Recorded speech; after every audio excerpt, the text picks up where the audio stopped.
আসসালামু আলাইকুম প্রিয় শিক্ষার্থীরা। আজকে রসায়নের সবচেয়ে কনফিউশন একটা টপিকস নিয়ে আমরা উপস্থিত হয়েছি। টপিকসটা হলো অক্সাইড কিভাবে আমরা চিনব, বিশেষত সাধারণ অক্সাইড, পার অক্সাইড এবং সুপার অক্সাইড। আমরা এই জায়গাগুলোতে গোলমাল করে ফেলি। চলো আমরা এই জিনিসটা অত্যন্ত সহজভাবে আজকে আমরা পড়ব। আজকের পর থেকে আশা করতেছি এই অক্সাইডগুলোতে আর কোনো সমস্যা হবে না। তাহলে ধাতুর অক্সাইড, পার অক্সাইড এবং সুপার অক্সাইড। ধাতুর অক্সাইড একটা সাধারণত আমরা এভাবে বলি, যেমন সোডিয়াম অক্সাইড এটা একটা ধাতুর অক্সাইড, Na2O2 এটা হলো পার অক্সাইড, আবার Na O2 এটা হলো সুপার অক্সাইড। এরপরে K2O এটা পটাশিয়াম অক্সাইড, K2O2 এটা হলো আমাদের পার অক্সাইড, আর এটা হলো এই যে KO2 এটা হলো আমাদের সুপার অক্সাইড। অনুরূপভাবে আমরা যদি বলি, যেমন H2O এটা একটা সাধারণ অক্সাইড, H2O এটা হলো আমাদের একটা পার অক্সাইড, আর HO2 এটা হলো আমাদের সুপার অক্সাইড। তো এই যে আমরা অক্সাইডগুলো দিলাম, এটা অনেকেই তোমরা দেখার সাথে সাথে পারবে না। আমরা খুব সহজভাবে যে কোনো অক্সাইড তৈরি করা যায় কিভাবে, এবং আমরা কিভাবে পার অক্সাইড বের করতে পারবো এবং সুপার অক্সাইড বের করতে পারবো, এই সহজ জিনিসটা আমরা একটু শিখি। চলো তাহলে যখন আমরা বলবো শুধুমাত্র অক্সাইড, আমরা জানি একটা অক্সিজেন মৌল, এই অক্সিজেন মৌলটা যদি ইলেকট্রন দুইটা গ্রহণ করে, তাহলে দুইটা যদি গ্রহণ করে তাহলে অক্সিজেন 2- হয়। তাহলে অক্সিজেন 2- এখানে একটা অক্সিজেন আছে, এখানে দুইটা আছে, তাই সমতার জন্য আমরা একটা 2 নেব, হাফ হয়ে যাবে। তাহলে এইখানে আমরা অক্সিজেন পেলাম, একটা অক্সিজেন দুইটা ইলেকট্রন গ্রহণ করে একটা আয়ন সৃষ্টি করেছে, তার নাম হলো অক্সাইড আয়ন। তাহলে এই আয়নটার নাম হলো অক্সাইড আয়ন। এই যে আমরা পড়লাম অক্সাইড আয়ন। এরপরে আমরা দেখি পার অক্সাইডে কি হয় আসলে।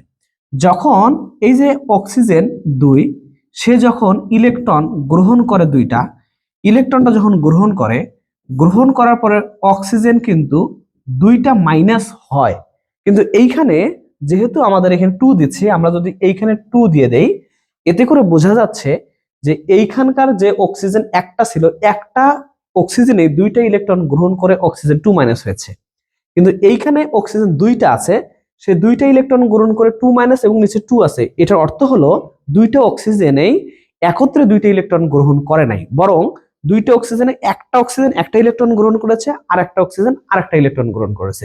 আমরা যদি এটাকে সংকেত আকারে উপস্থাপন করতে চাই, তাহলে অক্সিজেনের মধ্যে আর একটা অক্সিজেনের সাথে একটা বন্ধন আছে, আর এই যে একটা মাইনাস চার্জ, এই যে একটা মাইনাস চার্জ, সাধারণত অক্সিজেনে পার অক্সাইড বন্ধনটা ঠিক এভাবে আমরা উল্লেখ করে থাকি। ঠিক সেম ভাবে যখন আমাদের সুপার অক্সাইড গঠিত হবে, তখন আমরা কিভাবে দেখব, সেটা হলো একটা অক্সিজেন, এই যে একটা অক্সিজেন যদি, অর্থাৎ এই যে অক্সিজেন 2 আছে এখানে, সে যদি কি করে, ইলেকট্রন কখনো একটা গ্রহণ করে, কয়টা গ্রহণ করে, একটা ইলেকট্রন গ্রহণ করে। এখানে যেমন দেখো একটা অক্সিজেন দুইটা গ্রহণ করছে, এখানে একটা দুইটা অক্সিজেন একটা একটা করে গ্রহণ করেছে এবং একটা বন্ধন ছিল। তাহলে আর এইখানে যদি একটা অক্সিজেন শুধু জাস্ট একটা গ্রহণ করে, তাহলে কিন্তু এইখানে অক্সিজেন 2 থাকবে, উপরে কিন্তু মাইনাস হবে। ঠিক আছে, এখন এখান থেকে একটা জিনিস খেয়াল করো, এইখানে সামনে কিন্তু কিছু নাই, আচ্ছা এখানে কিচ্ছু নাই, শুধুমাত্র কি দেখতে পাচ্ছি আমরা, এই যে আমরা কিন্তু 2 দেখতে পাচ্ছি। ঠিক আছে, এই 2টা হচ্ছে সরাসরি তার জারণ মান, অর্থাৎ ধাতুর সাধারণ অক্সাইডে জারণ মান কিন্তু -2 হয়।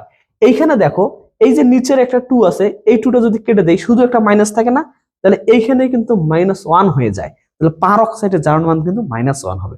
আর এইখানে দেখো উপরে 1 আছে, নিচে 2 আছে, কাটাকাটি করা যাচ্ছে না, বরং 1 কে 2 দ্বারা ভাগ করলে কি হয়ে যাচ্ছে, হাফ হয়ে যাচ্ছে, মাইনাস। তার মানে সুপার অক্সাইডে অক্সিজেনের জারণ মান কিন্তু -1/2 হয়।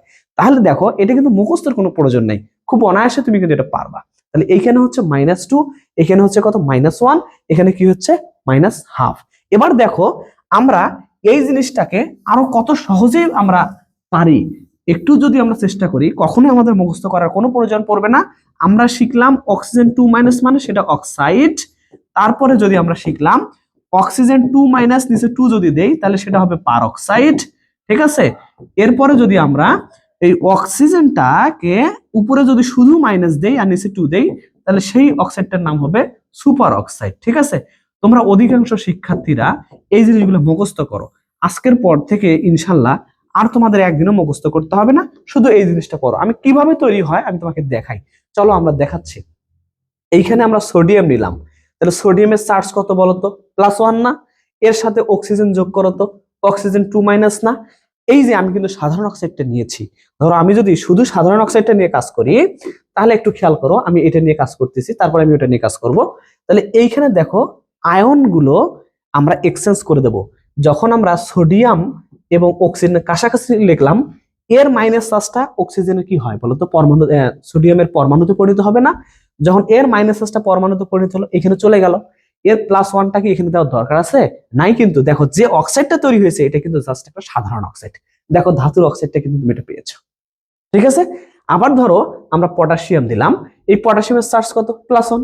তাহলে এইখানে আমরা যখন অক্সিজেন 2- দিব, দেখো তুমি এই যে 2- এটা আয়নটাকে এক্সচেঞ্জ করব যখন, তাহলে এখানে পটাশিয়াম অক্সিজেন লিখলাম, এই 2টা আমি যখন এর নিচে দিয়ে দিলাম, তাহলে K2O পেলাম, একটা সাধারণ অক্সাইড পেলাম।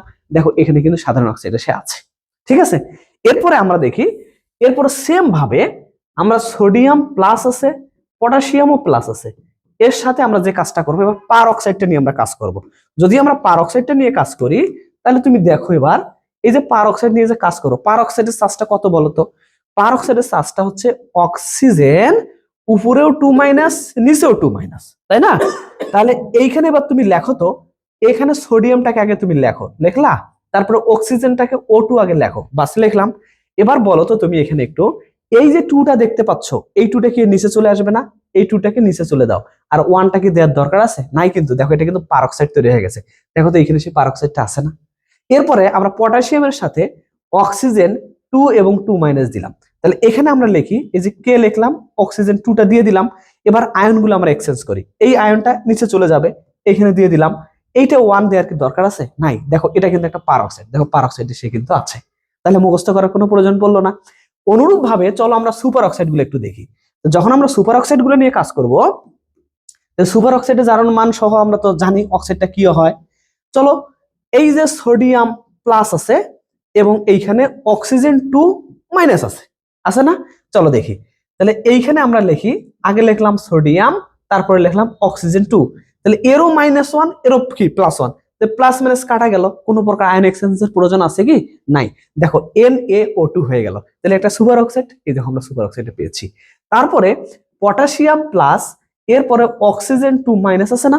দেখো এখানেও সেম ভাবে লিখি আমরা, KO2- লিখলাম, সরি, তাহলে এই মাইনাসটা এই মাইনাসটা ক্যান্সেল আউট হয়ে গেল, প্লাসটা ক্যান্সেল আউট হয়ে গেল, তাহলে শুধুমাত্র থাকলো KO2, তাহলে এটা কি অক্সাইড?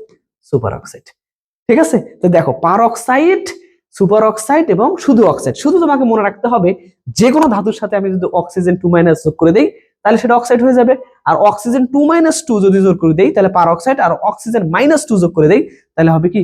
সুপার অক্সাইড, ঠিক আছে। আশা করি তোমরা প্রত্যেকে বুঝতে পেরেছো। সবাইকে ধন্যবাদ।